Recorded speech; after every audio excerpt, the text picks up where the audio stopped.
Hello, welcome to the third Alter Confusion Hangout. Don't laugh, Zelius. We started. We're live, everybody. We're live. Everybody rejoice. It's not your fault. Yes, I know. So hopefully everybody has seen the Facebook message or the Google Plus message or the Twitter message, or you're watching on Ustream, either on ustream.tv/alter-confusion TV, I think, or you're just watching from the Alter Confusion website. Excellent. However you are viewing us this evening, we say hello to you. Hello. And of course, we do have the Ustream chat up. Well, I do. I'm not. Zelius probably does not. But if there is anybody out there who wants to say hello, I will transfer it onto this video. All right. Anyways, so Zelius, what has happened in the last week for you? As far as video games, it's been a lot more of Torchlight 2, and I've kind of got my ultitis going.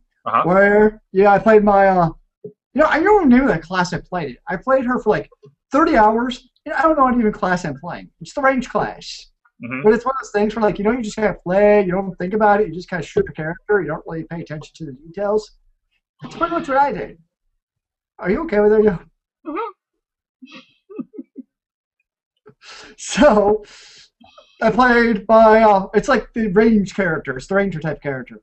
And I've also been playing a little bit of sorcerer on the side. And a little bit of the warrior, the melee character. Right. Fun game, more killing. The one thing I've started to like once you kind of get further, like past Act 1, is when you're going into battles, you actually kind of have to strategize a little, even on normal level. Like a lot of hack and slash homes, normal mode, you just bulldoze through. You don't have to think what you're doing. You just go in, you can basically auto attack and win. Torchlight 2, if you do that, you will probably die more than once. So I kind of like, once you go into battle, you kind of have to actually use your skills and plan a little, and actually, play properly with a little bit of skill. It's not like, oh my gosh, this is crazy hard. It requires at least a little bit of paying attention to the game, which I find rather enjoyable in the game. To give that little bit of challenge, but not enough where it's frustrating. It's not like you do like any grinding or anything like that. It's just, it's just enough of a challenge to make it fun. There's not a lot of grinding? When I say grinding, what I mean by that is, take Diablo 3, for instance. Once you get to Inferno level, once you get there and it gets really hard, basically you have to do the same acts over and over and over repeatedly to get better gear can go on to the next act. That's what I mean by grinding. I haven't encountered any of that yet. Gotcha. Now, granted, I've only played normal mode, so once you get to the harder levels, it's very possible that's got to be a part of the game. Right. The other thing I'm really interested in trying out at some point are the mods. They have mods which basically change the entire gameplay style of the game. New classes, new weapons, new pets, just new everything. It's like a new game. So at some point I'll probably be trying that out, but the only catch with that is when you do that, you have your save games under normal mode, things start getting conflicted. It's like, okay, how do I play my normal character? So at some point in my life, I need to research that and figure out how to use the mods well. So yeah, that's what I've been up to with my video game playage. What about you, sir? Well, first off, the mods, correct me if I'm wrong, but they can now be user-created mods, correct? Oh yeah, you can go right onto Steam and load up their workshop page for Torchlight 2, and you can do all the mods right there, install them directly from Steam, and you'll have user reviews, little stars to see what people thought. You have that all right there. So you have all your mods you can install straight through Steam. Now, granted, they can still be broken, and you can still totally screw up your game when you're going through Steam, but it's a very streamlined process. And you could actually mod the game before. So Runic, I guess, was a week ago, 2 weeks maybe now. That's when they officially released their whole Steamworks thing, right? There was mods out before that was released. Okay. You could still mod the game, but now it's just a lot more streamlined. And with Runic having released, I guess, more like support or whatever, it's just more streamlined. So you might have more polished, I suppose, mods than in the past would kind of be the idea, I suppose. Cool. The other question I'll have to look into is if I install a mod, how does that work with multiplayer? then now, like for instance, like Neverwinter Nights, when I used to play that online, it would do a check against what mods did you have installed, and if you didn't have this one or that one, you couldn't play, but if you had that one, you could play. So I'll have to check in that too to see how it works with multiplayer. Sweet. So yeah, it's good times, good times. All right, so what have I been playing? I played BioShock Infinite until completion. Oh, you already beat the game, yo? Yeah. Okay, well, I'm not surprised, but how many hours is the game? I think I put in, let's see. High math. Do you need an abacus? No. I put in more than 8. More than 8? So Yeah. not a lot, though, in the end. Well, I put in more than 8, but I mean. Not more than 20? No, I don't think. No, definitely not. I did not put in more than 20 hours. Okay. So, really, with nowadays standards, basically an average length game. Yeah. But there's some, I mean, just like every single BioShock that's come out before, there is a shit ton of twists and turns that you don't see until the very end. You're like, son of a bitch! Right but it's on. okay. It's a good game, and I recommend it. I have already thrown up a review of it, so if you haven't read it yet, go to alterconfusion.com/reviews, and it should be the top review, I think. Excellent. Indeed. So right now I'm actually playing Gears of War Judgment. Ooh, extreme alien killing. It is basically the prequel to, from my understanding, it's the prequel to the Gears of War series. You're going to be playing as 2 recognizable characters. One is Baird, and the other one is Coltrane. And then there's 2 other characters you're going to be playing as. From my understanding, this is like literally Halo 3 ODST, where they're trying to tell. So these 4 individuals get arrested for war crimes, and they're trying to tell their story as to, we didn't do anything bad. And so you play as one character for a little bit, and then the judge will be like, well, let's hear from you, continue the story, and then blah, blah, blah, blah, blah. So you do all the characters, from my understanding. Now, I haven't played the entire game, but it has an ODST, Halo 3 ODST feel, simply because you're playing as multiple characters to complete an overall story. Now, I haven't played Gears of War in forever, but if I remember right, doesn't the first Gears of War, doesn't your guy actually start out in a prison or something? Like, isn't he actually a prisoner, if I remember right? Marcus Phoenix is a prisoner. Okay. So it kind of follows that. So I'm assuming he's in the game you're playing? No. Nope. Okay. Marcus Phoenix isn't there, but 2 of the characters that are basically allies and help out Marcus Phoenix in Gears of War 1, 2, and 3 are in this game. Okay, right on.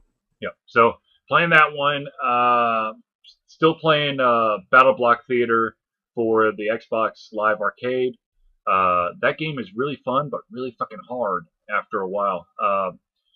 You play story mode to unlock all the levels and characters and all that stuff, and basically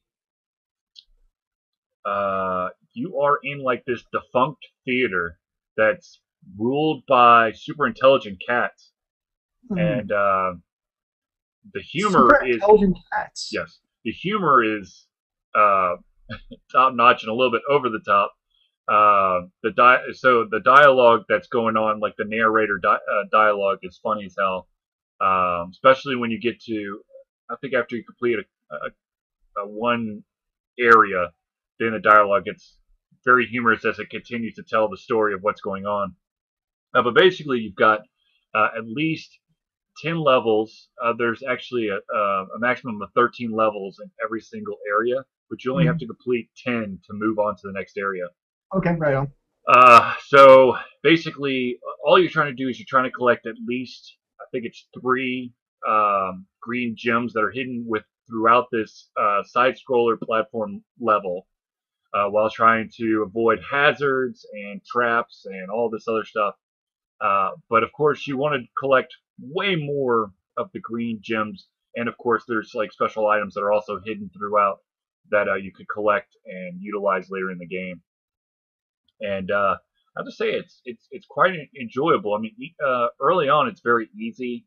The only way that you could die is if you basically jump in water and you automatically drown. But now it's like you've got enemies that shoot like acid bubbles. If you touch that, you're gonna die. You've got enemies that will run after you and devour you whole. You've got acid. You've got spikes that you have to deal with.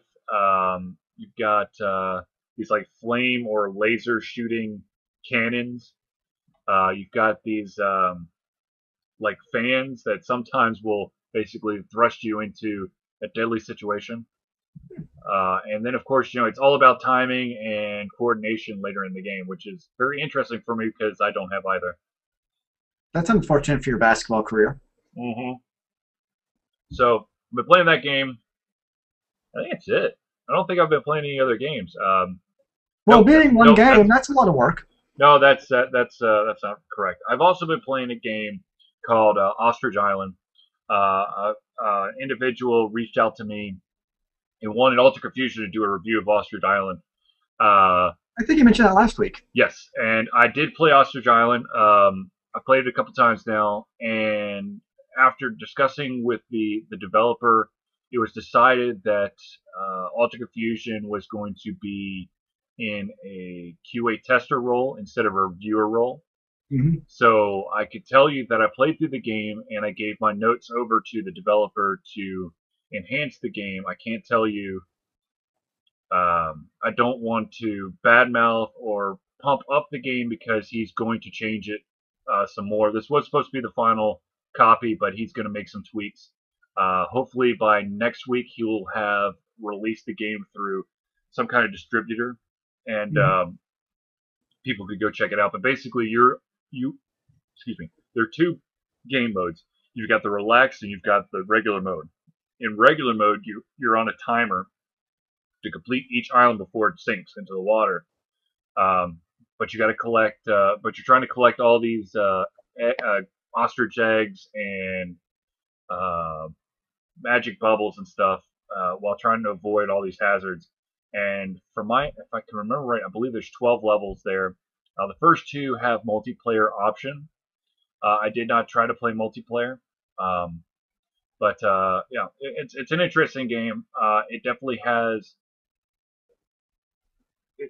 has some interesting pieces to it. But as I stated, I discussed it with the developer, and instead of doing a review, I went in as a QA tester and tried to rip the game apart. So I know a lot of the flaws, and I don't want to broadcast them just in case not all of them get fixed.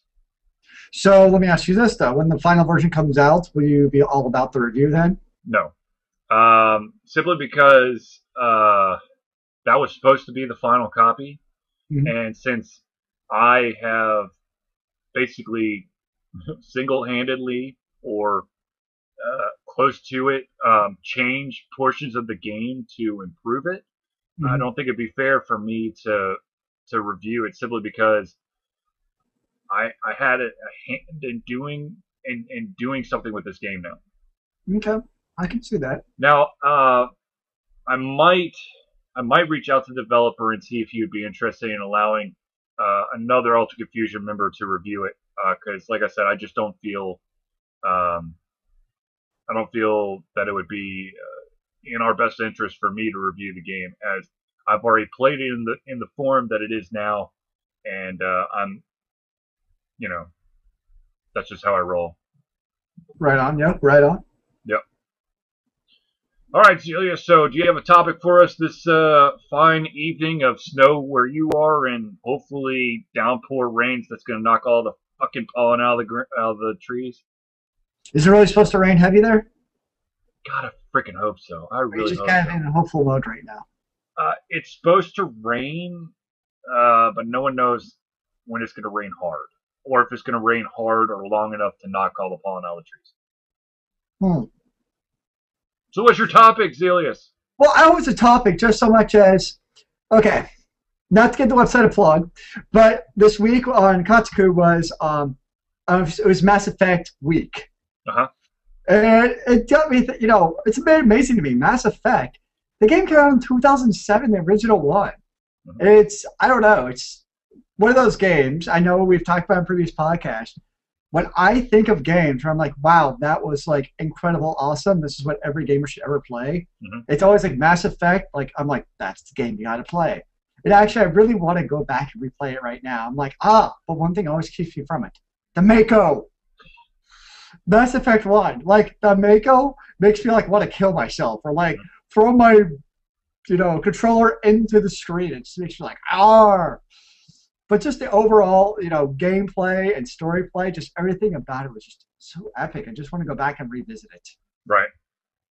So I don't know if that's really much of a topic, but that's just where, like, as far as gaming this last week has been, it's like, I really want to replay the game. But at the same time, at this point, because if I were to do it, I'd play all three straight probably. You have all three games, and you also have, like, I don't know how many DLCs between all three now. Oh, God. There's a ton. So when I start thinking, I'm like, holy crap, that's a lot of Mass Effect to kind of set myself up for. Mm-hmm. So at some point, I may be revisiting the whole Mass Effect world and seeing the end of mankind, or maybe depending on how you did the end, I guess. Mm-hmm. So I don't know. That's where I've been at with my gaming thoughts the last week. It's like, just that whole trilogy, and like, it's kind of funny because during the trilogy, you also have like Dot Hack GU, which I know you're like, Dot Hack, yes. Yes. Have there been, like, okay, for the new console systems, the new, whatever our current gen, whatever we're calling them, right? Have there been any, like, you got Mass Effect, what other true epic trilogies are there for current gen consoles? So what you're asking for is games that continue on to the next game, right? Yes. I don't think there is any. I think that Mass Effect played with fire and they won. But it worked with Dot Hack. They did it back in the PS2 rather successfully. Yes, they did do it with. Well, the thing is, there was varying degrees of success. The original Dot Hack was a 4-game series, and number 1 and number 2 sold like hotcakes. Number 3, it's okay. Number 4 was a fucking relic because not very many people actually made it to number 4. And then you in the same deal with GU. First, phenomenal sales. Second, pretty good sales. Third,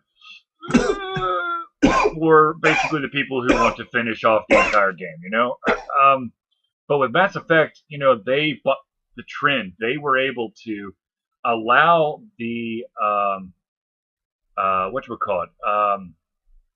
the save data to go over and not lose the momentum from the previous game. So yes, Dot Hack did it.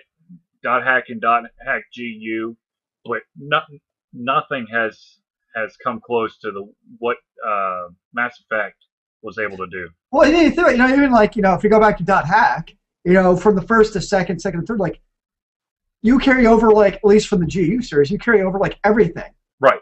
It's literally just like one long game, just happens to almost be like 3 discs. Right. Whereas if you look like at Mass Effect, well, your character kind of carries over. Like, some of the stuff does, but not like all your weapons, Big spoiler, Shepard dies. So it's like, well, no, he doesn't die. Hello. And it's reconstructed. So, well, okay. And the Normandy blows up. So it's like, okay, I guess only so many things to carry over from the first to second. Right. So in some ways it makes sense, but there's not that carry over. But it's like, even it's like the entire like gameplay style changes. Like, this battle of style. The first one had thermal clips, which are still my favorite. The first one with the thermal clips is actually still my favorite mechanism. Mm-hmm. I hate running around picking up bullets. Mm-hmm. I felt like, especially in the third one, half my damn time was running around. I need more thermal bullets. I'm running out of thermal clips. So I really like that was just my preference, was the first one. As far as that part, just that one specific part. Right. But again, the Mako kind of made up for that with crappiness. But that's okay. I've already ranted about that enough. You are right. When I think about it, I mean, literally everything you've done in the previous Dot Hacks transferred to the next Dot Hack game. Where Mass Effect, it looks like everything sort of transfers over. I mean, all your choices and decisions make. Even then, it's still kind of like. Well, I know it affects it, but it doesn't really seem like, to me, okay, I know some of the characters obviously had an effect on what characters were in some of the right, games, absolutely. choices you made. That's a very big one. But other than that, a lot of the game felt like, to me, maybe because going back, I also played purely as Renegade, like 100% Renegade. So that's like the only perspective I have in the game. Right. So when I played through as Renegade, it seems like that's the one perspective in the game. You know what I mean? It's like all the choices I made, it seemed like that's my Mass Effect universe. Right. So it seems like the choices I made didn't really affect what I saw because that's all I've seen. Kind of circular reasoning going there, but I got you. It's the one universe I know. And I will be curious because if I play again, it would definitely be full Paragon. To see, are there really any differences when I play through time? Right. I basically went neutral straight down the line, but that's a big surprise from our shocking true neutral Charlie. For our Dungeons and Dragons sessions and then Crystals of Prime sessions. I was always neutral. I think I was like lawful good actually. Well, yeah, yeah. The drunken paladin, granted. Indeed. So back at 12 and 13 years old, we really knew how to act drunk. Yeah, I know. Those were fun days. Such fun days. Oh, the lost youth. And youth today, they just can't appreciate what we went through. No, man. We're turning into crotchety old men now. Where's my cane when I need it? Get off the lawn, kids. Where's Jesse when you need to give him one of his old man teacher rants? I know. He's really good. You know what's sad? There's a huge chunk of the population that don't know what a Walkman is. It is a sad day. There's kids who are not going to know you have to tap your CD player to stop it from skipping. There's kids who won't know to blow your NES cartridge. There's kids who don't know. They've never heard of a Discman. This is true. All they know is, okay, it's amazing. Okay, obviously we know our Pope was elected, the Catholic Church's Pope was elected, I guess, a month ago now? Pope Francis, right? Right before Easter. Yes, good call. Which is 2 weeks ago, maybe? So, yeah, about a month ago, whatever. So, my point is, I have a point to this, actually. Okay. I think it was Time Mag. This goes with the whole, technology thing and what kids know. Is Time Magazine, they had two different pictures right next to each other. Same exact time, right after the Pope was elected, or actually when the Pope was coming out on St. Peter's Basilica. Both of them, middle of the night, St. Peter's Basilica, packed with people. You had Pope Benedict 2007. You see the people, and there's no light in the crowd. People are taking maybe pictures with their camera, but no real flashes. Right. It's just what it is. It's all dark. 2013, all you see are people holding up their iPads and their iPhones and other electronic devices, and all you see is just white in the crowd. It's just such a stark contrast. 6 years ago. Holy shit, where's technology got in the last 6 years? Disc. I remember when I moved up here to Minnesota, I was rocking my 5 CD disc changer I still have sitting on my shelf. I don't know why. I still were rocking up my CD player when I lived here. It's now it's I don't even know if any of those devices work anymore because I haven't touched them who knows how long. Right. And that's 6 years? It's just where are we going to be 10 years from now? To me, it's awesome. But at the same time, it's man. I don't know. I think it's awesome. I think it's really cool. And I don't know. Especially, working in education, it's always a challenge because, I know I mentioned a few times in the past, our school, we have our one-to-one laptop program. One of those because that's the world the kids live in. For better or for worse, some people will be like, ooh, technology, yay, technology. But the reality is, whether or not we like it, that's what the kids know. They are technology. But 10 years, their laptops, 10 years from now, what is it going to be? The fad the past, maybe 5 years? When did the iPad come out? I don't know. I can't remember. But obviously that's been a really big electronic fad the last, couple of years. It's 10 years from now, what's going to be the big electronic deal? How is it going to transform? I don't know. I just think it's cool. It's going to be the Apple Eye bodysuit. It's going to be completely integrated into the Matrix. The iShoot. The iShoot. It's got to be better than the iPad. I'm sorry. When I first heard that, I thought of a feminine product. Yeah, I think when people first heard, I agree. When people heard the iPad, we're all like, really? But now it's, it's the standard Yep. of tablets, Yep. for better or for worse. That's what people love. They love the iPad. Yep. Yep. I know. All right. So, gaming talk. Back to gaming talk. Your little discussion there was fantastic, All simply right. because what does the future hold for gaming? We do know that there's going to be a PlayStation 4, and we're almost 100% sure that there is going to be an Xbox to rival it. Right now, it's called Project Durango. There's a rumor that we might know something as early as May, or at the very least, we'll learn something at E3 about Microsoft's new Magical Box.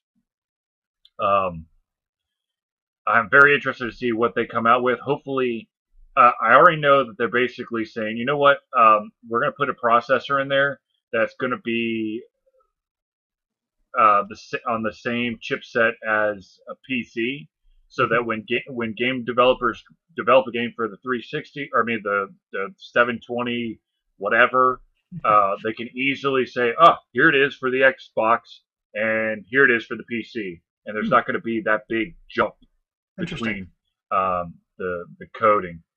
Makes some sense. Yeah, it makes good sense that you get a multi-platform product with minimal development cost for porting over from one to the other. Now, I'm just going to interrupt for a second. Hope you don't mind. Sure. I don't know if maybe part of that. You're talking about the Xbox, right? Uh-huh. I don't know if one of the reasons for that is, on the whole PC front, there's been quite, the reality is the sales for Windows, it's been decreasing for the last couple of years. Right. Especially in competition with the Apple. I wonder if maybe somewhat of a strategy on Microsoft's part to maybe we need to do something to stem the tide to maybe get people to going back to buying Windows. I don't know. Just throw it out there. Maybe it's just part of some kind of stratagem. Anyways, back to you. It could. Throw it out there. I don't know. Well, another thing that they might do, and I don't know if this makes 100% sense, but they may be also trying to say, look, this Microsoft Xbox is basically the same as this PC. So I can definitely see that. We can use the Xbox as a PC, and it's going to be awesome and powerful. And why would you even need a computer? And knock out Apple that way. Yep, I can see that. So, but of course, there's always been the rumor for how many years that Apple's going to come out with a gaming device console. It's called the iPad. True. It's called the iPad. I mean,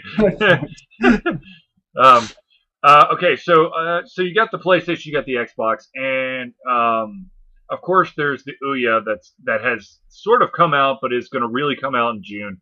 A lot of people are up in arms about the individuals who are getting the early version or the early release of the Ouya, and all these people are reviewing it, going, "Oh my God, this shit's broken. Not everything's working the way it's supposed to."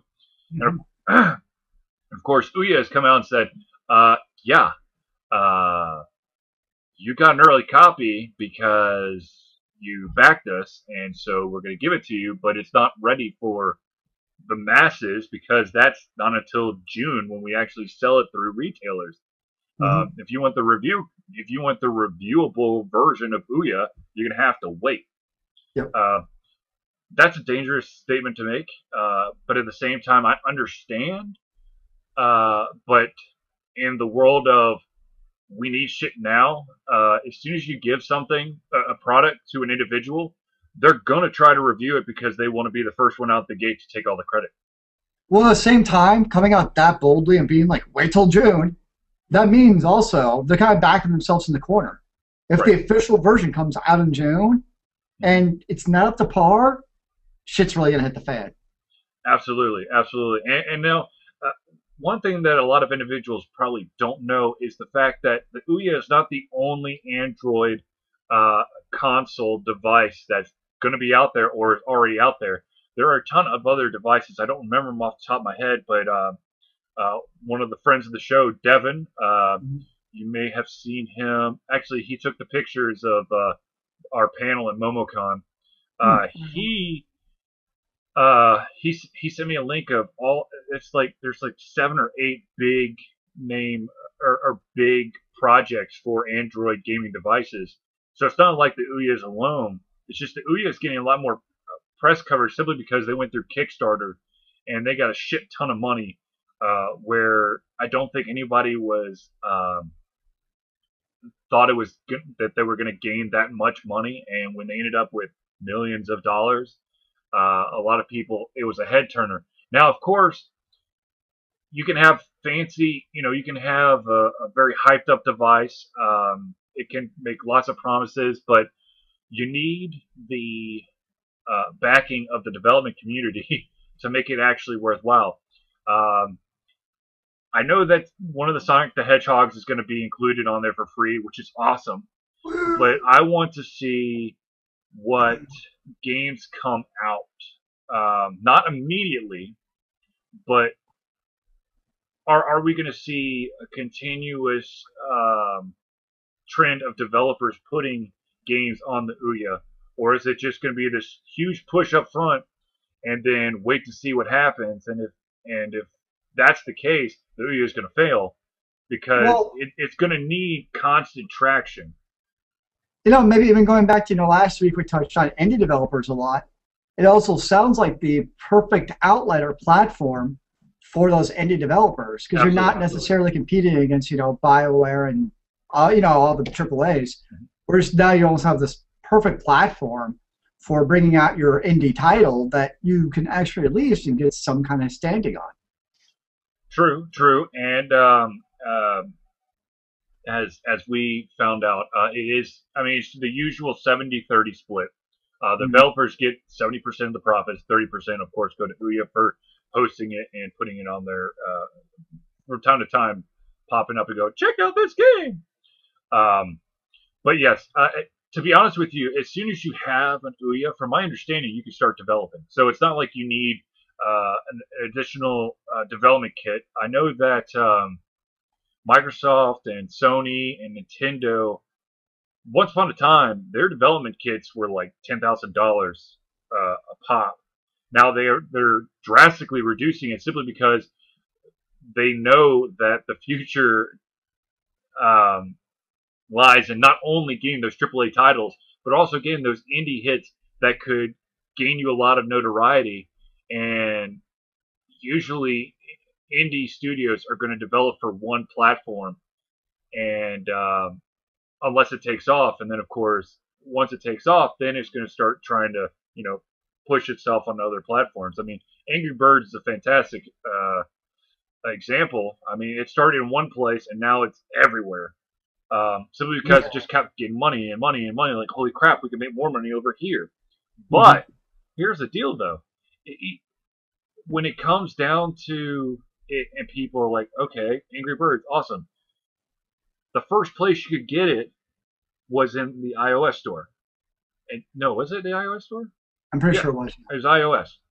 And they, of course, saw the biggest bulk of sales because they continue to sell the product. Yep.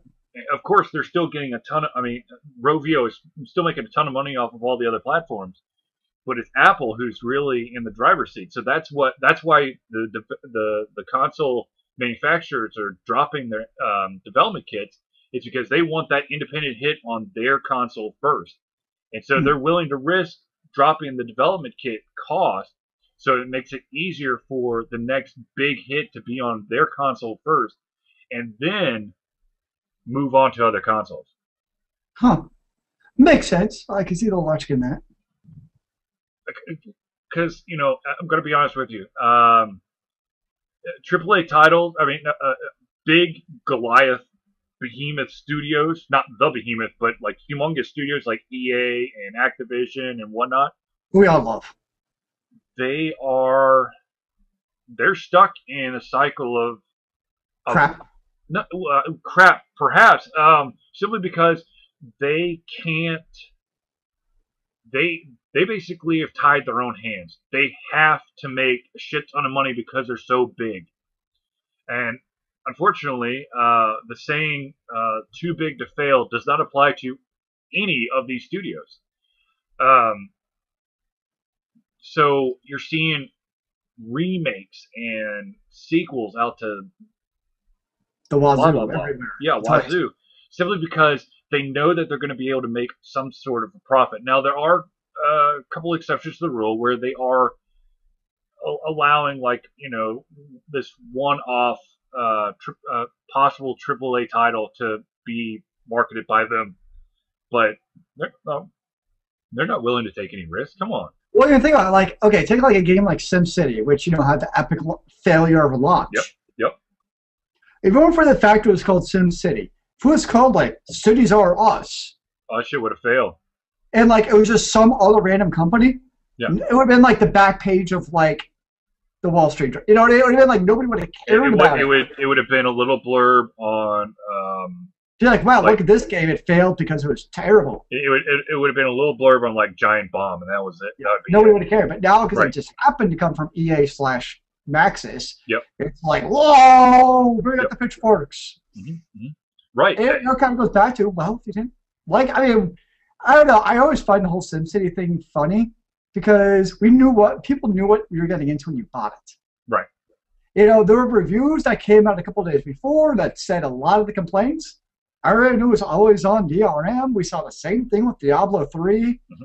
And, people, and that's why I didn't buy it when it came out, because I'm like, it holds no interest to me. Why would I buy it? Mm-hmm. So, and that doesn't mitigate what EA's epic failure, but at the same time, it's kind of like, you got to make those smart, especially if you're paying $60 for a game. Think about what you're buying. Right. It's called brand loyalty. You think that, SimCity, as soon as you hear the name SimCity, like, shit, I got to get that. If you've been playing all the other SimCities, you got to get it. Even if someone says something terrible about the game, then there's like this little voice in the back of your head that says, you know what? Maybe this guy is biased. It can't be that bad. And that's how they make that's how they continue to make the sales. Now, the one of the things that you brought up is that it is a $60 plunge. Mm-hmm. But here is the advantage of being an independent studio. Yep. We're talking like $5.99 plunge, with heavily reduced development costs, and you don't have to give EA money. Well, and look at like Torchlight 2. I would honestly put that right on par with Diablo 3. Mm-hmm. As far as saying it's better or worse, that's hard to say for me. I just really can't see either way. But it's definitely, as far as a hack and slash them, I put it right on par with Diablo 3. And guess what? It was $9.99. Whereas I'm pretty sure Diablo 3, I'm sure you probably could have got on sale for maybe $45 by now. I don't know. But still, it's just, I don't know. It's interesting how it's such a pricing difference between, EA, Activision, and then you get to indie studios. Well, another thing I think that the majority of the world doesn't understand is, okay, so you see these mega studios. They're selling a shit ton of games. Let's say Black Ops 2. You've got the $60 version. You got like the $80 like collector's version. And so like, oh my God, you're making hand over fist for this game. How can an indie studio compare to this? Okay, here's the deal, folks. Let me do the breakdown for you. So the majority of these games, they have a set price tag. Mm-hmm. For this example, let's continue to use. I'm trying to think of a game that I could use off the top of my head here. It needs to be a sequel. I don't want to do Black Ops. Let's go with. All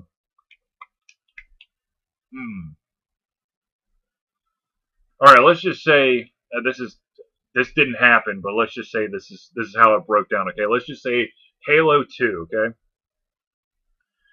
No, Halo 3, because that was Xbox 360. Okay, so Halo 3. Microsoft gives Bungie a shit ton of money and goes, boom, here you go. $300 million.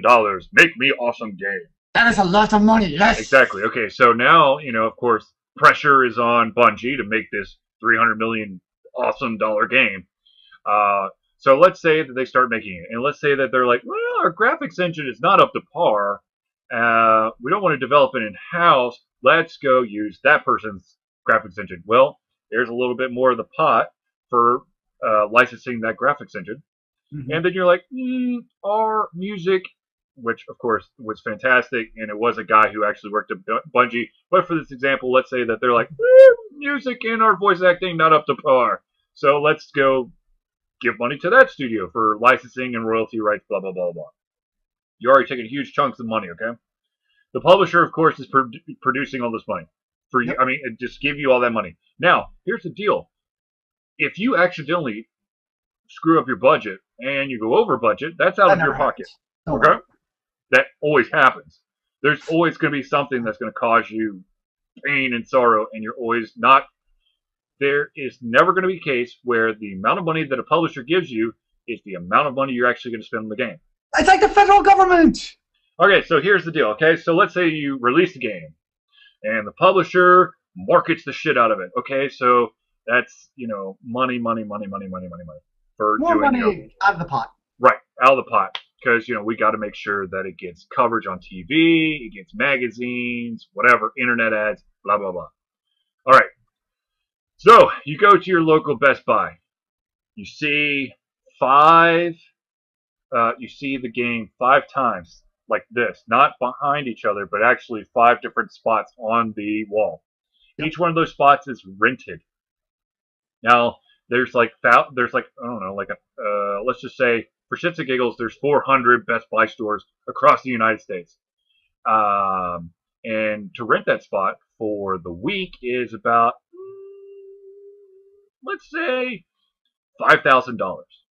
And you've got 5 spots. So that's $25,000 for just one store for the week. And then multiply it by 400. Okay? Now, of course, the game's $60. Best Buy sells it at $60. Best Buy probably pockets around 20% of all the sales given to you, or made, okay? So 80% goes to the publisher.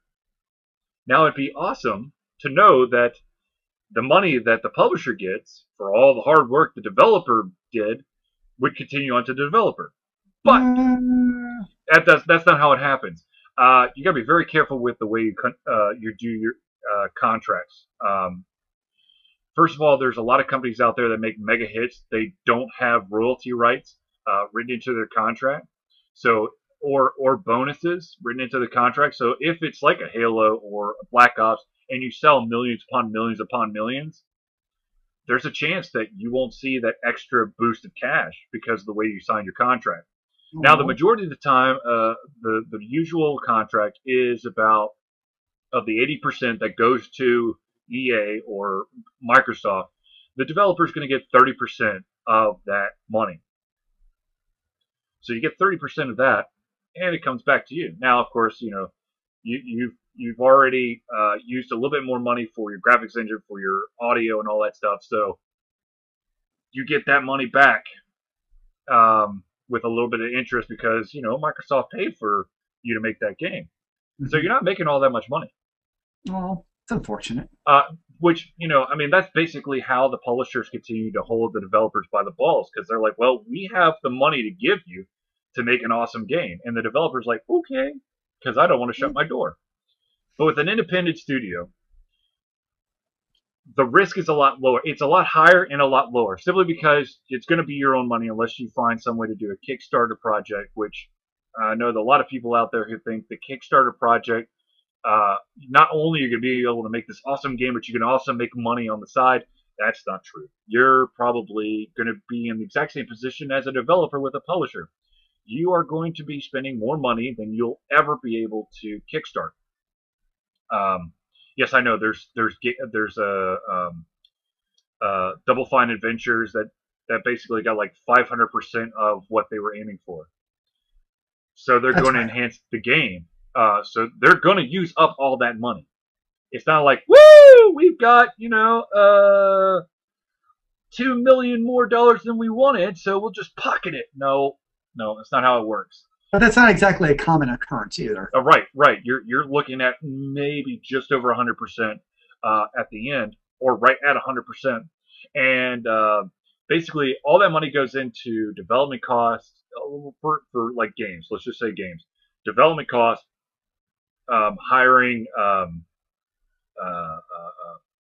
temps for like if you need an extra artist to do stuff, a contract work. That's what I'm looking for. Contracts, and then the rest of your money is going to be sent if you're doing Kickstarter on all the Kickstarter fun stuff like the T-shirts, the posters, the stickers, the buttons, the actual postage to send the item to different places. There was one of the Kickstarter projects that I've backed called Balodom. I believe he Corvus Elrod. He did an amazing job of figuring out a way to manage his money, and I think he went over $35. Now, of course, so he's giving you this product, or you, the developer of the Kickstarter project, has given you this product, and they've got no money to show for it. Because basically, all that happened was they got enough to create the product, give you all the little goodies, and then the product itself. What they're hoping for, and what everybody should hope for in the Kickstarter atmosphere, is that people see that game and go, shit, I've got to get that. And that's where the profit actually starts rolling in, be it the iOS, be it Android, be it PC, whatever. You're hoping for word of mouth or for somebody big to pick up that game, and then once that's out, then you actually make the money. You'll never make money off of Kickstarter. Mm-hmm. So it's also a promotional tool if done correctly. Is that idea? Absolutely.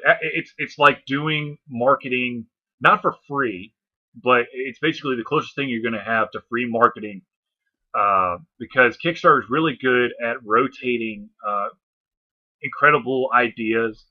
And if you're like me, or if you've got people like myself who really believe in allowing people to at least attempt to make their dreams come true, be it a graphic novel, a game, a board game, whatever.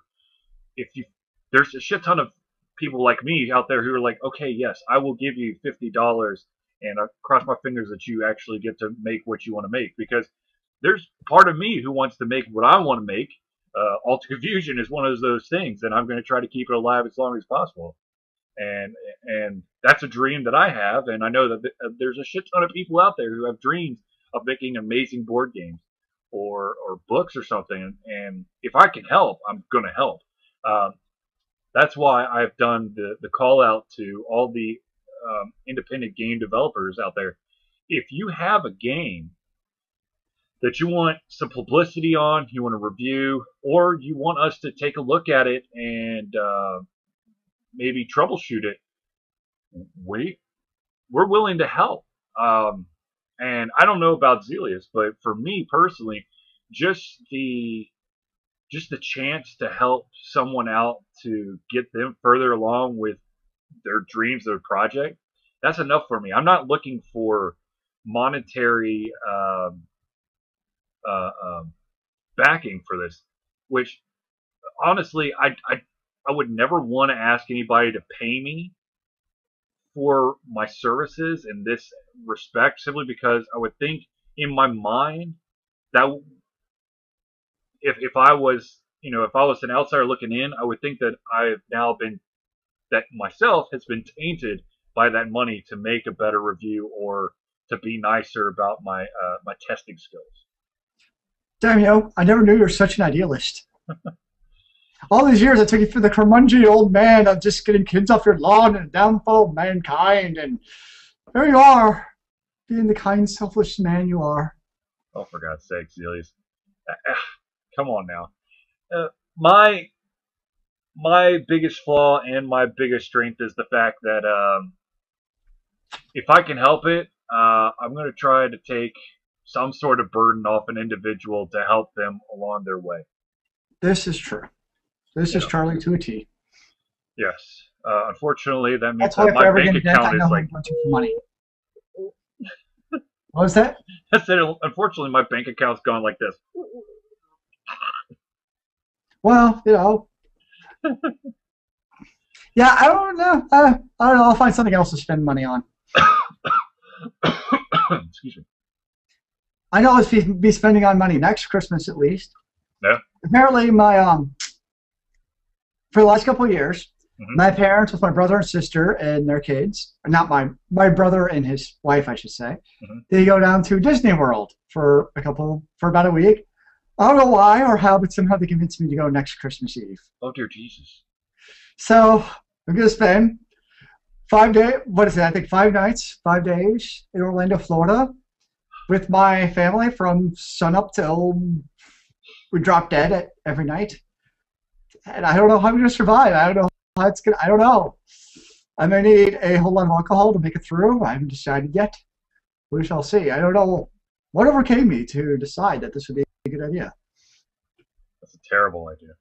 It is, really kind of is, but it's going to be fun. I know it. I'm telling myself that it's going to be great. It's going to be glorious. I'm going to have a great time writing all those rides and Waiting in all those screaming. lines. Well, it'll give me a chance to to get to know my nephews better And get because sunburned. I have Oh, wait. Well, yeah, sunscreen. I'll wear lots of sunscreen. On the bright side, it'll be December, so I'll have a reason to wear like long sleeve shirts. In So Orlando? even during like Dude, it December. doesn't get cold. You'll still be in shorts and a t-shirt. Oh, good lord. Great, you just made this decision even better. Thanks, asshole. Uh, so no, but it's gonna be fun. And, I'll be doing the whole family thing, and I figure I'll try it out, see how it goes for a year. Okay. If it goes great, well, sweet. I got a new yearly tradition. And Mhm. plus, on top of that, I remember as a kid growing up. Some of my most fond memories as a kid growing up was doing stuff with my relatives. Okay. Yeah, going to like up here in Minnesota, I live now. I got both my aunts, my uncles. I just got a lot of relatives that live up here, and I go up here pretty much every summer. I'm like, woo, I'm going to Minnesota, Mhm. and just be with those relatives. And maybe being around my nephews kind of be the same thing. We're like, woo, Uncle John's in town. Okay. So, I figure reciprocate a little bit of that love I felt back in the day. You Okay. know. Sure. So, yeah, I know you're skeptical. That's okay. I'm skeptical of myself. But, every once in a while, you got to step out on a limb and maybe stretch yourself a little. Okay, fine. Maybe it's a little bit outside of my comfort zone, but I'm going to make it work. There you go, Zealous. There you go. And if I come back as a crazy man, you know why. Yeah. Yeah. It's that wonderful Orlando air. Yeah, there's like so much. I'll try to kick Mickey in the balls if I lose it. Okay, so what the fuck is it called? You need to. I don't know where it is at Disney. I think it's Disney. You need to find the characters from Toy Story Okay. and just scream, "Oh my God, Andy's coming!" Are they scared of Andy? Uh, Andy is the child of all the Toy Story movies, and when you say that, they have to fall over like they're toys, like they're no longer alive. Huh. Just like in the movies, every single time the kid comes in, they're like, "Oh." Hmm. So the characters, the individuals who actually play them at the park have to do the same thing. So when you lived in Orlando and people were like, "Whoa, let's go visit Charlie," did you ever actually go to Disney World and all that stuff with them? Yes, unfortunately, yes. You don't sound very excited about that.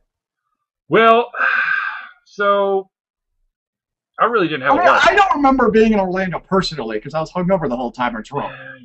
Okay, so I really didn't have a lot of time, free time in Orlando because of the school I was at. Yeah, full So send. yeah, Full Sail. So spending time, it was fun to like hang out with my family, but at the same time, I was just so drained, and I really didn't want to deal with lines and screaming children, and also my internal temperature was like completely effed up because it could be like 98 degrees outside, and when I went to school, every single room was 54 degrees, so I was constantly in Oh, shorts and a hooded sweatshirt because we looked really freaking bizarre because it's such drastic changes. Then your body gets used to it, and of course, I can't pay my electric bill to keep my apartment cool, so it's like a cool 80 degrees in my apartment. I'm just like, messed up there, and then just be walking around Disney. It wasn't all that enjoyable simply because my whole body was like, I don't know what temperature to be. So, but you know, it was fun spending time with family members and getting to For do sure. stuff. And but Right on. the other thing is, where I lived, I had to hit like every single freaking toll booth to get to Disney. So it also cost me additional money to go visit the family. Yes, I remember the tolls well driving to your place. Yes, the Many, toll. many tolls to make it down to Orlando, that was for sure. Yes, indeed.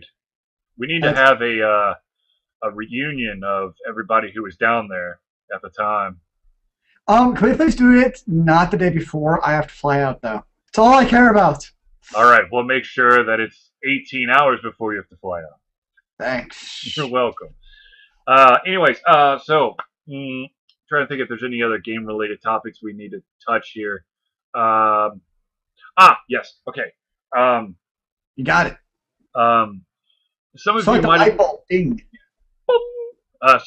noticed that I did write an article, I think sometime this week, basically stating that Thrust Interactive, a local Atlanta company, um, that hosts all the IGD Atlanta meetups, laid off half their staff this week. I have reached out to the CEO, the COO. I have not heard anything, but I have talked to individuals who have firsthand knowledge of what happened at Thrust. So I have changed it from rumor to the actuality that yes, indeed, they laid off half their staff. Their basic rumor. There is a rumor that basically said that maybe they released more than half, and they're down to just a skeleton crew. I don't know what happened. I would love to know what happened, but Thrust isn't talking. And the interesting thing is that they still plan to have the meetup next Tuesday, Hmm. which I'll be at, Maybe you'll find something out, yo. and it'll be very interesting to see how the CEO and the COO act when they see me because I will be wearing my Ultra Confusion T-shirt, and they know that Ultra Confusion has been badgering the shit out of them to try to get the information of why they laid off half their Yeah, it staff. seems like Ron. No, stay away. They're like, yeah. By the way, we're canceling it. Who's everybody in here? Oh, I don't know. They're lost tourists. Everybody's invited to AGDA on Tuesday except that guy from Ultra Confusion. Yeah. Arm at the door. Yes. So we'll see how that happened. What happens? Hopefully, I can get some information out of him, out of those individuals, or perhaps somebody else at Thrust will be willing to chit chat about what the hell went down. Um, it's very interesting because it was a huge contrast because I did the Thrust Interactive story, and then there was an Eyes Wide Game Studio story where they laid off some individuals, and it turned out that, take it as you will, they did routine turnover. I don't know what that really means. I mean, they really could have like dashed half the staff. I don't know. Turnover? Yes. But they quickly came back to me. They gave me information, and they knew that was basically going to shut me up. I'm not going to continue to badger them like, well, I need more information. They're like, yeah, it's just routine turnover. We're doing good. We've got a great game coming down the line. We're really excited about it. Boom, done. And Thrust could have taken that path, but they have decided not to. So it should be an interesting Tuesday. Good times, good times. Indeed. Let's see. Was there anything else I wanted to say?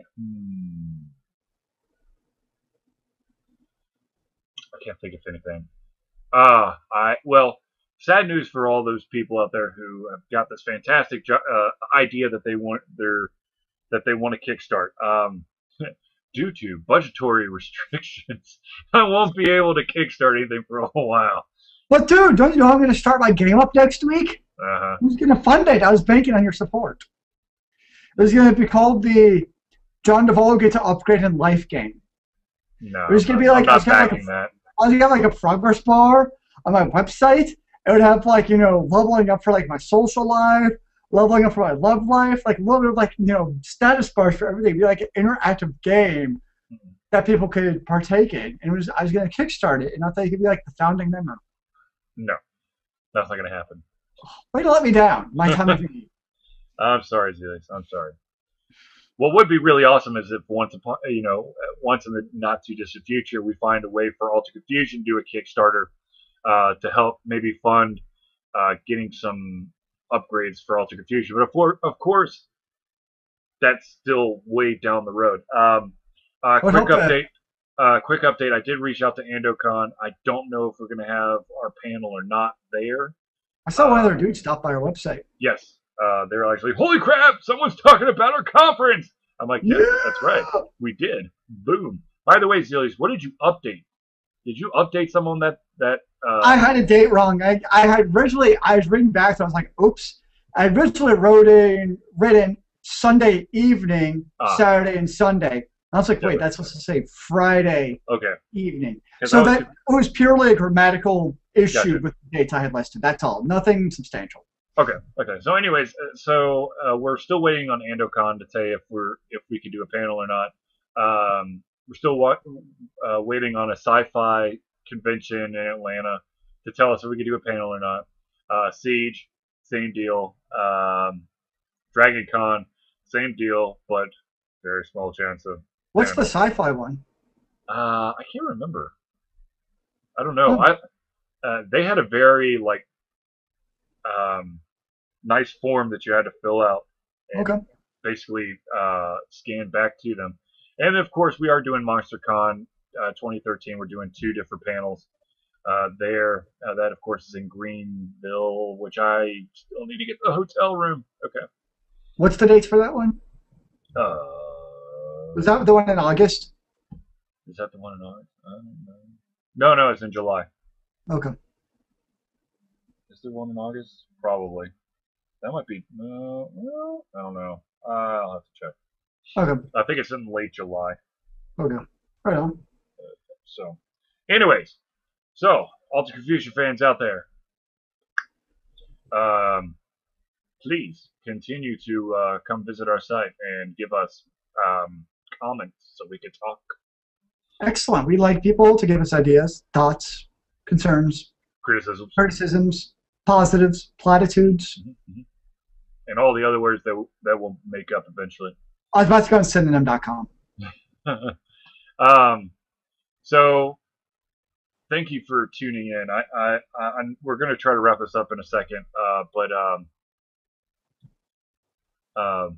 we're going to continue to do this video every Thursday.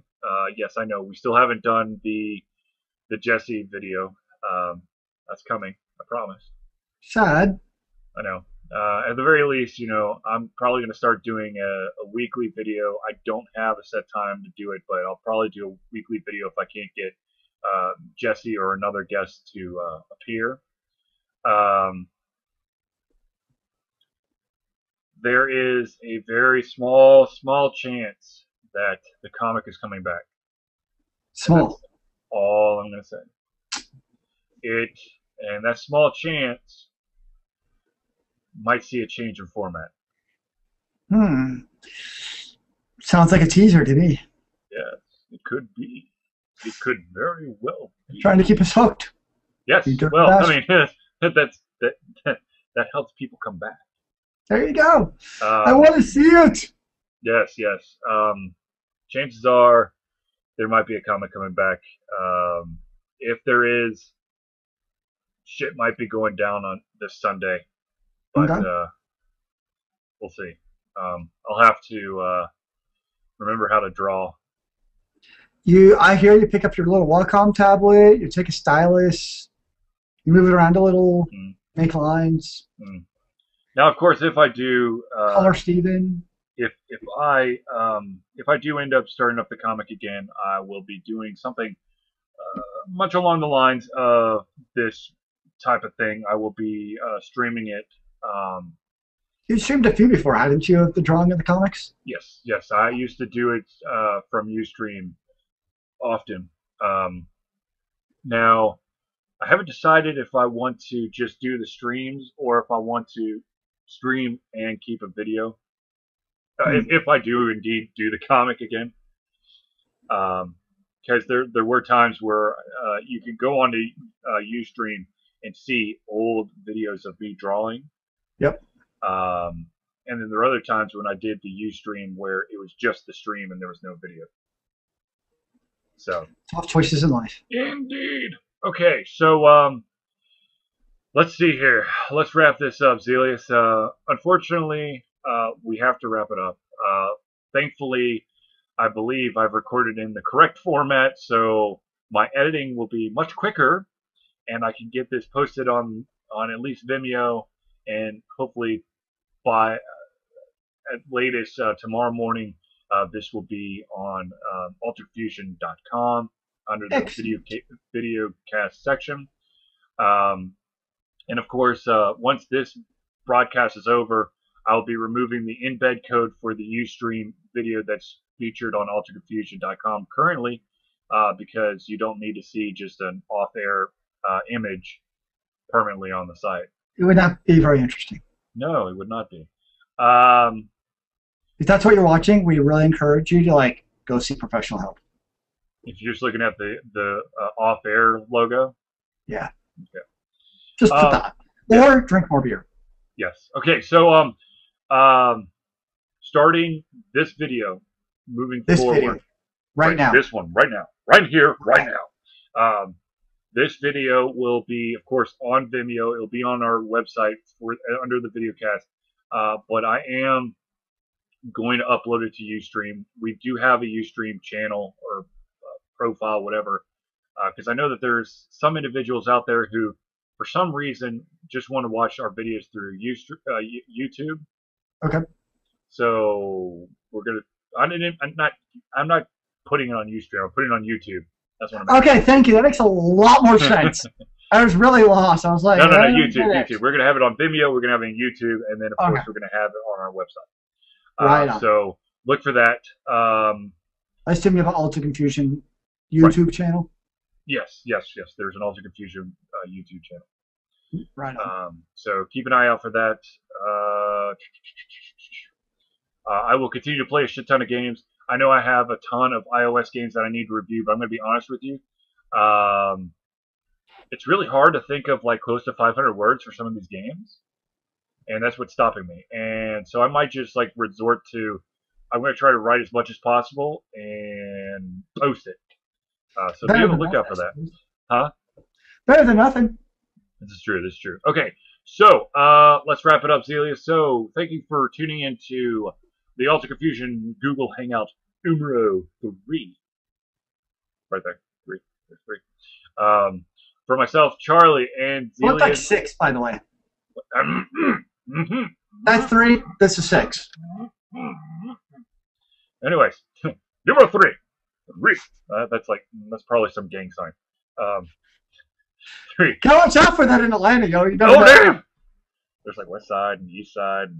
I'm gonna get shot. Okay. Anyway. All right.